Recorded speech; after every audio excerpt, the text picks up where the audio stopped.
මොකක්? ඔයා කොහෙද මෙහෙ? ඔව්.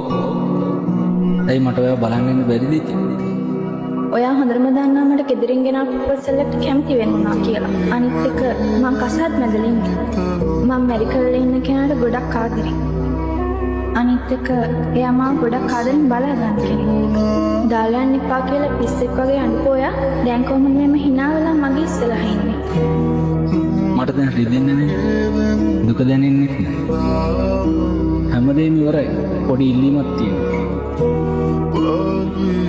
ඔයාගේ දරුවට මගේ නමේ කෑල්ලක් දාන්න පුළුවන්. දවසක් හරි ආදරය කරා නම්